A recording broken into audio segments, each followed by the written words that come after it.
عثمان ہمیں ہدایات دے کر چلا گیا۔ اس نے محاصرہ توڑنے کے انتظامات کرنے تھے۔ اس نے جاتے جاتے ہمیں کہا تھا کہ اب تم دونوں انگریزوں کی فوج میں نہیں ہو، اس لیے یہ ایمونیشن سوچ سمجھ کر اور کنجوسی سے فائر کرنا۔ وہ ہمارے جھونپڑے سے نکلا ہی تھا کہ 3-4 دھماکے سنائی دیے اور اس کے فوراً بعد باہر کی فضا روشن ہو گئی۔ یہ ان فوجیوں کی حماقت تھی کہ انہوں نے روشنی راؤنڈ فائر کر دیے تھے اور یہ نہیں سوچا تھا کہ ان کی روشنی میں وہ خود بھی ہمیں نظر آ جائیں گے۔ میں اور عاشق جھونپڑے سے نکلے اور کسی اچھی پوزیشن کی تلاش میں ادھر ادھر دیکھنے لگے۔ ایک جھونپڑا نظر آیا جس کی پچھلی طرف 2 کھڑکیاں تھیں۔ ہم اس کے اندر چلے گئے، یہ خالی تھا۔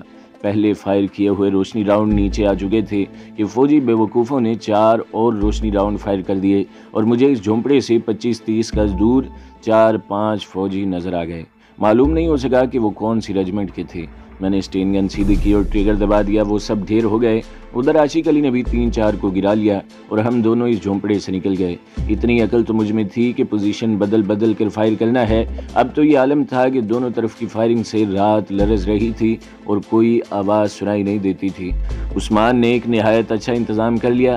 اس نے خالی جھونپڑے کو جو لکڑی کا بنا ہوا تھا آگ لگا دی۔ تھوڑی دیر بعد ایک اور خالی جھونپڑے سے شعلے اٹھنے لگے۔ اب ہمارے لیے روشنی کافی ہو گئی تھی۔ فوجیوں نے گاؤں میں گرنیڈ پھینکے۔ آدھے سے زیادہ گاؤں خالی تھا۔ گرنیڈ وہ نقصان نہیں پہنچا سکتے تھے جو فوجیوں نے سوچا ہوگا۔ مجھے معلوم نہیں میری پارٹی کے انڈونیشی گوریلے کیا کچھ کر رہے تھے، لیکن وہ سب تجربہ کار گوریلے تھے اور عثمان کے چنے ہوئے۔ وہ اتنی جلدی ہار ماننے والے نہیں تھے۔ تھوڑی دیر بعد گاؤں کے اندر اور باہر بھی گرنیڈ پھٹنے لگے، لیکن میں نے اور عاشق علی نے ابھی ایک بھی گرنیڈ نہیں پھینکا تھا کیونکہ ہم اتنی قیمتی چیز ضائع نہیں کرنا چاہتے تھے۔ یہاں میں اپنی اور عاشق کی ایک کمزوری بتاتا ہوں۔ ہم دونوں حوالدار کلرک تھے اور ہمیں لڑنے کا تجربہ نہیں تھا۔ ہمارے پاس لڑنے کا جذبہ تھا اور ہم ہتھیاروں کا استعمال جانتے تھے اور ہمیں یہ بھی معلوم تھا کہ گاؤں سے نکلنا ہے اور پیچھے سے ان فوجیوں پر فائر کرنا ہے۔ میں نے صرف ایک جھلک دیکھی کہ 6-7 فوجی گاؤں میں داخل ہو گئے تھے اور کسی طرف سے گرنیڈ آیا جو ان کے قدموں میں پھٹا۔ تصور میں لائیں کہ ان کے جسموں کا کیا حشر ہوا ہوگا۔ معلوم نہیں یہ گرنیڈ ان کے اپنے ساتھی نے پھینکا تھا یا کسی گوریلے نے۔ میں اور عاشق 3 یا 4 جھونپڑے بدل چکے تھے اور ہم دونوں 3 4 فوجیوں کو نشانہ بنا چکے تھے۔ کچھ دیر بعد 5-6 جھونپڑے جل رہے تھے۔ ان کے شعلے دور اوپر تک جا رہے تھے اور انہوں نے تاریک رات کو چمکتا ہوا دن بنا دیا تھا۔ میں نے ایک بڑا ہی بھیانک منظر دیکھا۔ اس وقت میں اور عاشق ایک جھونپڑے سے نکل کر کسی اور پوزیشن کی طرف جانے لگے۔ 2 فوجی اسٹین گن نے سیدھی کیے، ادھر ادھر دیکھتے ایک جلتے ہوئے مکان کے قریب سے گزر رہے تھے کہ پیچھے سے 2 انڈونیشی گوریلے آئے اور انہوں نے ایک فوجی کو بازوؤں میں جکڑ کر اٹھا لیا اور جلتے ہوئے جھونپڑوں کے شعلوں میں پھینک دیا۔ ان کی چیخیں فضا کو چیر رہی تھیں۔ وہ دوڑتے ہوئے شعلوں سے نکلے تو ان کی پوری وردی شعلے بن چکی تھی۔ انڈونیشی تو وہیں کہیں غائب ہو گئے، لیکن ان دونوں کو میں نے زندہ جلتے، چیختے اور تڑپتے اور پھر گرتے دیکھا۔ پھر مجھے اور عاشق کو ایک طرف سے نکلنے کا موقع مل گیا۔ ہم دونوں نے دراصل جان کا خطرہ مول لیا تھا۔ اس طرف فوجی ہو سکتے تھے لیکن ہماری خوش نصیبی کے نہیں تھے۔ ہم دونوں دبے پاؤں باہر نکل گئے اور قریبی ٹیکری پر جا چڑھے۔ روشنی اتنی زیادہ تھی کہ ہمیں اکا دکا فوجی نظر آ جاتا تھا اور دوسرے لمحے ہمارے فائر سے گرتا، تڑپتا اور ٹھنڈا ہو جاتا۔ میں یوں محسوس کرنے لگا جیسے کچھ اور گوریلے بھی باہر آ گئے ہیں اور انہوں نے فوجیوں پر پیچھے سے فائرنگ شروع کر دی ہے۔ میں نے یہ بھی محسوس کیا کہ ان فوجیوں کی نفری کوئی زیادہ نہیں 50 ہو سکتی تھی اور زیادہ سے زیادہ 100 یعنی ایک کمپنی۔ میرے اندازے کے مطابق آدھی نفری زخمی یا ہلاک ہو چکی تھی۔ ہم جس ٹیکری پر تھے اس طرف کا بھی ایک جھونپڑا جلنے لگا۔ جھونپڑے ایک دوسرے سے ملے ہوئے تھے، انہیں تو جلنا ہی تھا۔ اس کی روشنی میں مجھے گورا چہرہ نظر آیا۔ وہ انگریز افسر تھا جو یقیناً کمپنی کمانڈر ہوگا، اس کے ساتھ کمپنی صوبیدار ہوگا اور 2 اور جوان تھے۔ بڑا خوبصورت ٹارگٹ تھا۔ میں نے اور عاشق علی نے مل کر ان پر فائر کیا اور سب کو ڈھیر کر دیا۔ یہاں میں آپ کو اسٹین گن کے متعلق ایک بات بتاتا ہوں۔ اسٹین گن میں یہ خرابی ہے کہ یہ ٹھیک نشانے پر فائر نہیں کر سکتی۔ اگر آپ نشانہ لے کر فائر کریں گے تو گولیاں نشانے سے اوپر جائیں گی۔ اسٹین گن دراصل اٹلی کے ڈاکوؤں نے بنائی تھی اور وہاں سے یہ فوج میں آئی۔ اسے ہجوم پر فائر کرنے کے لیے استعمال کیا جاتا تھا۔ مجھے فوج میں پتہ چلا تھا کہ اسٹین گن کا فائر صحیح نشانے پر کرنا ہو تو نشانے سے گن کو ذرا نیچے رکھیں۔ میں نے یہ بات عاشق کو بھی بتا دی تھی۔ اگر ہم یہ بات نہ جانتے تو گولیاں ضائع کرتے رہتے۔ فوجیوں کی طرف سے فائر میں کچھ کمی آنے لگی۔ عاشق نے کہا کہ اب ہمیں پیچھے چلے جانا چاہیے۔ اس کا مشورہ ٹھیک تھا۔ ہم دشمن کو اچھا خاصا نقصان پہنچا چکے تھے اور ان کو ہم بڑی اچھی کارکردگی کی رپورٹ دینے کے قابل ہو گئے تھے۔ پیچھے نکلنے کے راستے صاف تھے، ہم وہاں سے چل پڑے۔ شک ہوتا تھا کہ ہم راستہ بھول بیٹھے ہیں۔ میں نے پہلے بتایا کہ وہاں ٹیکریاں زیادہ تھیں، اس لیے راستے کے موڑ بھی قدم قدم پر تھے۔ اللہ کا نام لیتے ہوئے ہم چلتے گئے، کچھ بھٹکے لیکن آخر کار ہم مقام پر پہنچ گئے۔ وہاں پہنچے ہی تھے کہ فجر کی اذان کی مقدس صدا اٹھی۔ عثمان کے گھر والے اور 2-3 ساتھی بےتابی سے منتظر تھے۔ ہمیں دیکھتے ہی سب نے گھیر لیا اور پوچھا کہ وہاں کیا ہوا ہے۔ ہم نے بات یہاں سے شروع کی کہ بہت بڑا دھوکہ ہوا ہے، اور پھر انہیں اس مارکے کا پورا حال سنایا۔ باتیں تو بہت سی سنانے والی ہیں، لیکن میں سب سے زیادہ اہم بات ہی سناؤں گا۔ صبح طلوع ہونے تک عثمان بھی خیر خیریت سے آ گیا، اور اس سے کچھ بعد اور کچھ پہلے 11 ساتھی واپس آئے، باقی شہید ہو گئے۔ عثمان کے ساتھ وہ ہندوستانی عورت تھی جس کا نام رقیہ تھا۔ معلوم ہوا کہ اس نے بھاگنے کی کوشش کی تھی، لیکن اس کے ہاتھ پاؤں باندھ دیے گئے، اور جب مارکا ختم ہوا تو اسے اٹھا کر لے آئے۔ اس میں تو کوئی شک نہیں رہ گیا تھا کہ ان 2 عورتوں نے ہمیں دھوکہ دیا تھا اور اس پھندے میں لے گئی تھیں، لیکن یہ عورت کچھ بتاتی نہیں تھی۔ ابھی تک کہہ رہی تھی کہ اس نے کوئی دھوکہ نہیں دیا، لیکن اس سے پوچھتے تھے کہ جو انڈونیشی عورت اس کے ساتھ آئی تھی وہ کہاں ہے، تو وہ لا علمی کا اظہار کرتی تھی۔ اس عورت کے بال اس کی کمر تک لمبے تھے۔ عثمان نے 2 رسیاں منگوائی، اس عورت کے بال 2 حصوں میں تقسیم کر کے اوپر کو کیے، اور ایک رسی ایک طرف کے بالوں کے ساتھ اور دوسری رسی دوسری طرف کے بالوں کے ساتھ باندھی، اور اسے باہر لے گئے۔ ایک درخت کے اونچے ٹہن پر ایک لڑکے کو چڑھایا اور دونوں رسیوں کے سرے اوپر پھینکے۔ وہ سرے لڑکے نے پکڑ لیے، عورت کو پکڑ کر اوپر اٹھایا اور لڑکے سے کہا کہ وہ دونوں رسیاں ٹہن کے ساتھ باندھ دے، اور اس نے باندھی اور عورت کو چھوڑ دیا۔ وہ اب بالوں سے لٹک رہی تھی اور اس کے پاؤں زمین سے 1.5-2 فٹ اوپر تھے۔ اس نے چیخنا چلانا شروع کر دیا۔ عثمان نے اپنے قریب کھڑے ایک آدمی سے کچھ کہا۔ وہ آدمی اس عورت تک گیا اور اسے کمر سے پکڑ کر ذرا اوپر اٹھایا اور چھوڑ دیا۔ اس جھٹکے سے اور اس کے جسم کے وزن سے اس کے بال اکھڑتے تھے، اور جو اسے تکلیف ہوتی تھی وہ اس کی چیخوں سے ظاہر ہو رہی تھی۔ وہ آدمی 3-4 منٹ بعد اسے اسی طرح ذرا اوپر اٹھا کر چھوڑ دیتا۔ یہ اذیت کم از کم یہ عورت برداشت نہیں کر سکتی تھی۔ تقریباً 15 منٹ بعد عثمان اس کے پاس گیا اور کہا کہ یہ ابھی ابتدا ہے، اس کے بعد اسے جو اذیتیں دی جائیں گی وہ اسے زندہ بھی نہیں رہنے دیں گی اور مرنے بھی نہیں دیں گی۔ لیکن وہ عورت مان گئی اور کہنے لگی کہ وہ سب کچھ بتائے گی۔ اسے اتار دیا گیا اور اس کے بالوں سے رسیاں کھول دی گئیں۔ وہ بیٹھ گئی اور دونوں ہاتھ اپنے سر پر رکھ کر دبانے لگی۔ عثمان نے اسے بازوؤں سے پکڑا اور جھٹکے سے اٹھا کر کمرے میں لے گیا اور اسے کہا کہ وہ زیادہ انتظار نہیں کرے گا۔ اس کمرے میں اور کوئی نہیں جا سکتا تھا۔ میں بھی باہر کھڑا رہا، اور جو بات بعد میں معلوم ہوئی وہ یہ تھی کہ وہ انڈونیشی عورت جو اس کے ساتھ تھی اور اپنے آپ کو مسلمان کہتی تھی، وہ دراصل ولنیزری تھی۔ اس کے نقش انڈونیشیا کے لوگوں جیسے اس لیے تھے کہ اس کی ماں انڈونیشی اور باپ ولنیزری تھا۔ یہ ہندوستانی عورت اپنے بیان کے مطابق مسلمان نہیں ہندو تھی۔ اس کا تعلق انڈین نیشنل آرمی کے ساتھ تھا۔ میں نے انڈین نیشنل آرمی کے بانی سبھاش چندر بوس کی جو فوٹو دیکھی تھی، اس میں اس کے ساتھ وردی پہنے ہوئے 2 جوان سال لڑکیاں بھی تھیں۔ اس نے عورتوں کی فوج الگ بنانے کی بھی کوشش کی تھی۔ معلوم ہوا کہ بنگال کی کچھ تعلیم یافتہ لڑکیوں کو ملایا پہنچایا گیا تھا، پھر وہ انڈونیشیا آ گئیں۔ یہ عورت رقیہ نہیں بلکہ نرملا تھی۔ اس نے اپنے اقبالی بیان میں کہا کہ اسے اور اس کے ساتھ آنے والی ولنیزری عورت کو فوج کے اعلیٰ امریکی اور انگریز افسروں نے اس راستے پر ڈالا تھا، اور اس کارروائی میں جو انہوں نے کروائی تھی، مقصد یہ سامنے رکھا تھا کہ عثمان کو قتل کروانا ہے، کیونکہ وہ اس علاقے کا بڑا مشہور اور دہشت ناک گوریلا کمانڈر تھا۔ ان عورتوں کو فوج کی طرف سے بھیجا گیا تھا کہ اس طرح عثمان کو اس گاؤں میں کھینچ کر لاؤ اور زیادہ سے زیادہ ساتھی عثمان کے ساتھ آئیں۔ اس عورت نے صاف الفاظ میں کہا کہ امریکی اور انگریز تو چاہتے ہی ہیں کہ مسلمان آزاد نہ ہوں، لیکن ہندوستان کے ہندو بھی نہیں چاہتے کہ انڈونیشیا کے مسلمانوں کی الگ مملکت بنے۔ اس نے یہ بھی کہا کہ انڈین نیشنل آرمی کا اصل مقصد ہندوستان میں ہندو راج قائم کرنا تھا۔ اس طرح اس نے کوئی پردہ نہ رہنے دیا۔ عثمان نے اس عورت سے یہ بیان لیا اور اسے کمرے سے باہر لے آیا۔ اس وقت ہم سب باہر کھڑے تھے۔ عثمان نے اسے کہا کہ وہ یہاں سے چلی جائے۔ مجھے وہ منظر آج بھی اچھی طرح یاد ہے۔ اس عورت نے حیرت زدہ نظروں سے عثمان کی طرف دیکھا، جیسے اسے اپنے کانوں پر یقین نہ آیا ہو۔ اسے تو حیران ہونا ہی تھا۔ ہم سب حیران رہ گئے کہ عثمان اس عورت کو آزاد کر رہا ہے۔ عثمان نے دیکھا کہ عورت ابھی وہیں کھڑی ہے، تو اس نے ایک بار پھر کہا کہ یہاں سے چلی جاؤ۔ وہ چل پڑی۔ ابھی وہ چند قدم ہی چلی ہوگی کہ عثمان نے اپنے قریب کھڑے ایک گوریلے سے اس کی ٹامی گن لی جس پر میگزین چڑھی ہوئی تھی۔ عثمان نے گن اس عورت کی طرف کی اور ایک برسٹ فائر کیا۔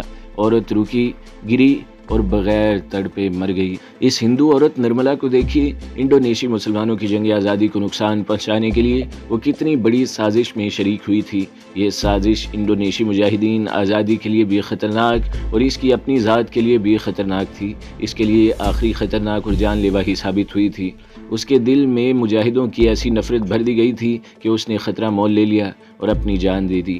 میں جن انڈونیشی مجاہدین کی پارٹی میں شامل ہوا تھا وہ شہروں سے دور دور ہی رہی تھی۔ اس پارٹی کا دائرہ عمل دیہاتی علاقہ تھا۔ میں آپ کو یہ بھی بتا دوں کہ وہاں کسی کی مرضی نہیں ہوتی تھی وہ کس پارٹی میں رہنا چاہتا ہے۔ ایسے فیصلے گوریلوں کی مرکزی تنظیم کیا کرتی تھی۔ انڈین آرمی سے جو مسلمان فوجی انڈونیشی مجاہدین سے جا ملے تھے انہیں باقاعدہ گوریلا تنظیم میں شامل کیا گیا تھا اور کسی کو اجازت نہ تھی کہ وہ اپنی منمانی کارروائیاں کرتا پھرے۔ جو حکم ملتا یا جو آپریشن آرڈر آتا اس کے مطابق کارروائی کرنی ہوتی تھی۔ میں کہہ رہا تھا کہ میں بڑے شہروں سے دور ہی رہا، اس لیے شہروں کے متعلق مجھے باتیں معلوم ہوئی تھی، وہ آزادی مل جانے کے بعد ہوئی تھی۔ معلوم ہوا تھا کہ کچھ انڈونیشی گوریلوں میں شامل ہو گئے تھے فوجی۔ ان میں سے بعض نے یہ دھوکہ دیا کہ اپنے آپ کو مسلمان ظاہر کیا، کچھ ایسے بھی تھے جنہوں نے اپنی اصلیت پر پردہ نہ ڈالا۔ انہوں نے اپنے اصل نام بتائے اور کہا کہ وہ ہندو ہیں اور وہ اس لیے انڈونیشیا کی جنگ آزادی میں شامل ہو رہے ہیں کہ انہیں انگریزوں سے نفرت ہے اور یہ بھی کہ انگریز ہندوؤں اور مسلمانوں کا مشترک دشمن ہے۔ ان ہندوؤں میں زیادہ تعداد ان ہندوؤں کی تھی جو میری طرح آرمی سے بھاگ کر انڈین نیشنل آرمی میں پکڑے گئے تھے، لیکن اب وہ اس ڈر سے واپس ہندوستان نہیں جاتے تھے کہ پکڑے جائیں گے اور سزا پائیں گے۔ یہ تو ایک وجہ تھی کہ وہ انڈونیشیا رک گئے تھے۔ ان میں سے چند ایک انڈونیشیا کی جنگ آزادی میں شامل ہو گئے تھے۔ ایک باقاعدہ پلان کی ہوئی سازش تھی جس کے تحت ان ہندوؤں کو مجاہدین آزادی کے درمیان چھوڑ دیا گیا تھا۔ کچھ ہندو انڈونیشیا کے ہی رہنے والے تھے، وہ ہندو تاجروں اور دکانداروں کی اولاد تھے۔ ان کا دائرہ عمل شہروں میں تھا۔ ان کی کئی باتیں سازشیں مجھے سنائی گئی تھیں، جو میں یہاں سنانے بیٹھ گیا تو بات بہت لمبی ہو جائے گی۔ ان کی سازش یہ تھی کہ ظاہری طور پر وہ انڈونیشی گوریلا مجاہدین کے ساتھ رہتے اور ہر کارروائی میں سرگرم ہوتے تھے، لیکن در پردہ وہ مسلمانوں کو دھوکہ دیتے تھے اور ان میں بددلی اور آپس میں نفاق پیدا کرتے۔ میں ذرا یہ بات واضح کرنے کے لیے ایک مثال پیش کرتا ہوں۔ جکارتا انڈونیشیا کا مرکزی شہر ہے۔ اس کے مضافات میں گوریلوں کی ایک بڑی پارٹی سرگرم رہتی تھی جس کا کمانڈر انڈین آرمی سے بھاگ آنے والا ایک مسلمان حوالدار تھا۔ اس پارٹی میں دو اور بھی شامل تھے۔ پہلے تو انہوں نے ہر گوریلا ایکشن میں بڑی دلیری اور جاں بازی کے مظاہرے کیے اور پارٹی میں نام پیدا کر لیا۔ پھر پارٹی میں پارٹی کمانڈر یعنی اس حوالدار کے خلاف ایک لہر چل پڑی۔ جیسے پارٹی اس کمانڈر سے مطمئن نہیں رہی تھی، پارٹی میں ایک اور انڈونیشی تھا جس کے حق میں آوازیں اٹھنے لگیں اور پھر مطالبہ سر اٹھانے لگا کہ پارٹی کمانڈر تبدیل ہونا چاہیے اور فلاں کو کمانڈر بنانا چاہیے۔ صورتحال ایسی پیدا ہو گئی کہ پارٹی کمانڈر اور اس انڈونیشی کے مابین جسے پارٹی کمانڈر بنانا چاہتی تھی ایسی چپکلش پیدا ہو گئی کہ نوبت ہاتھا پائی تک جا پہنچی اور پارٹی کے گوریلا کاروائیاں تھیں وہ ناکام رہنے لگیں اور پھر یہ پارٹی دو حصوں میں تقسیم ہو گئی۔ دونوں حصے ایک دوسرے کے خلاف ہو گئے۔ ایسے نظر آنے لگا تھا کہ یہ پارٹی آپس میں ہی لڑ مرے گی۔ انڈین آرمی کے مجھ جیسے جوان جو انڈونیشی مجاہدین آزادی سے جا ملے تھے وہ دین و ایمان کی دولت سے مالا مال تھے اور انہیں کوئی لالچ نہ تھا، وہاں کوئی تنخواہ نہیں لیتے تھے، نہ انہیں یہ توقع تھی کہ انڈونیشیا آزاد ہو جائے گا تو انہیں فوج میں بڑے بڑے عہدے دیے جائیں گے۔ یہ حوالدار جو اس پارٹی کا کمانڈر تھا کچھ زیادہ ہی مرد مومن ثابت ہوا تھا۔ وہ پنجاب کے علاقہ پوٹھوہار کا رہنے والا تھا۔ ایک روز اس نے ساری پارٹی کو اکٹھے بٹھا لیا اور درمیان میں قرآن پاک رکھ دیا، پھر پوچھا کہ جو کوئی بات کرے وہ اس کلام پر ہاتھ رکھ کر کرے۔ اس نے یہ بھی کہا کہ جس کی بات جھوٹی ثابت ہوئی اسے یہیں گولی مار دوں گا۔ میں جنگ آزادی سے پہلے کی بات نہیں کرتا اور پھر میں جب انڈونیشیا سے واپس آ رہا تھا اس کے بعد کی بات نہیں کرتا کہ انڈونیشی مسلمان کیا تھے اور کیا ہو گئے اور کیا وہ نام کے مسلمان رہے تھے یا نہیں۔ میں جنگ آزادی کے دوران کی بات کرتا ہوں۔ اس وقت انڈونیشی پکے مسلمان اور ایماندار تھے۔ جھوٹ بولنے اور قرآن پر جھوٹی قسم کھانے کو تو وہ کبیرہ گناہ سمجھتے تھے۔ وہ ایسے نہ ہوتے تو آزادی کی ضرورت ہی نہ سمجھتے۔ وہ کہتے کہ کوئی آ جائے ہم پر حکم چلائے لیکن ہماری ضروریات پوری کرتا رہے اور نیک و بد سے نہ روکے۔ حوالدار نے جب قرآن سامنے رکھ کر تحقیقات شروع کی اور کہا کہ کھل کر بات کریں اور ایک دوسرے سے مت ڈریں اور دل میں صرف اللہ کا خوف رکھیں، اس کا نتیجہ یہ ہوا کہ ہر ایک نے بتایا کہ اسے فلاں بات فلاں نے بتائی ہے اور اس نے کیا کہا تھا۔ ہر بات ان دو ہندوؤں پر جا کر رکی اور پتہ چلا کہ یہ فساد خفیہ طریقوں سے انہوں نے ہی پیدا کیا ہے۔ حوالدار کو کچھ شک ہوا، یہ دونوں ہندو اپنے آپ کو مسلمان ظاہر کر رہے تھے۔ حوالدار اٹھا اور ان دونوں کے کپڑے اتروا کر بالکل برہنہ کر دیا تو سب نے دیکھا کہ وہ مسلمان نہیں تھے۔ حوالدار نے وہیں سے باہر نکل کر ان دونوں کو ایک درخت کے ساتھ باندھ دیا اور پارٹی سے کہا کہ سب ان پر فائر کرو۔ حکم کی تعمیل ہوئی اور دونوں ہندوؤں کو گولیوں سے چھلنی کر دیا گیا۔ یہ واقعہ ایسا ہے جس میں ان ہندوؤں کا پتہ چل گیا۔ کئی واقعات ایسے ہوئے کہ ہندوؤں کی سازش کامیاب ہوئی اور متعلقہ گوریلا پارٹیوں میں فتنہ فساد پیدا ہو گیا۔ یہ الگ بات ہے کہ ان سازشی کارروائیوں کا مجموعی طور پر جنگ آزادی پر کوئی برا اثر نہ ہوا، لیکن قابل غور امر یہ ہے کہ ہندوؤں نے مسلمانوں کو نقصان پہنچانے کا کبھی کوئی موقع ہاتھ نہیں جانے دیا۔ ان ہندوؤں کی ایسی تخریبی سرگرمیاں شہروں تک محدود تھیں، مثلاً جکارتا، جوگ جکارتا، بنڈونگ وغیرہ۔ میں جانتا ہوں کہ بعض ناظرین کرام میری ان باتوں سے بوریت محسوس کرتے ہوں گے۔ میں آپ کی اس فرمائش کا احترام کرتا ہوں کہ دلچسپ، سنسنی خیز اور جذباتی سے واقعات سناؤں، لیکن میں مناسب نہیں سمجھتا کہ اس حقیقی داستان کو ناول بنا دوں۔ یہ بات میں پہلے بھی کہہ چکا ہوں اور ناظرین کرام سے توقع رکھتا ہوں کہ وہ خفا نہیں ہوں گے کہ میں ایک ہی بات بار بار کہے جا رہا ہوں۔ ضرورت یہ ہے کہ میرے ان تجربات اور مشاہدات سے آپ سب کو کچھ حاصل ہو۔ حاصل اسی صورت میں ہوگا کہ آپ میری روایات کو ذاتی سطح پر نہیں بلکہ قومی سطح پر آ کر سنیں۔ بات اتنی سی ہے جو میں کہنا چاہتا ہوں کہ ہندو مسلمان کا نہ کبھی دوست رہا ہے اور نہ کبھی رہے گا۔ میں نے انڈونیشیا کی جنگ آزادی لڑی ہے، اپنی جنگ آزادی یعنی تحریک پاکستان میں شریک نہیں ہو سکا۔ انڈونیشیا سے واپس آ کر مجھے تحریک پاکستان کی جو باتیں معلوم ہوئی تھیں، ان میں خاص بات یہ تھی کہ ہندوؤں نے تحریک پاکستان کی جڑیں کاٹنے کے لیے کیا کچھ کیا تھا۔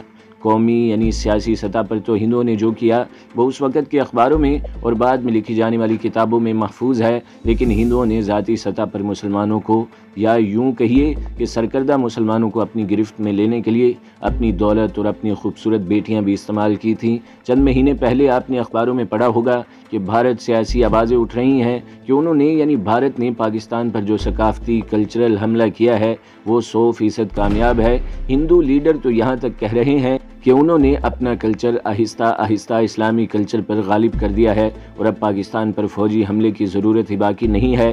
ہندو لیڈروں کے ان بیانات کو فلمی بڑھ کے نہ سمجھیں، قومی سطح پر آ کر ان پر غور کریں۔ ان کا براہ راست تعلق امریکہ کے نیو ورلڈ آرڈر کے ساتھ ہے۔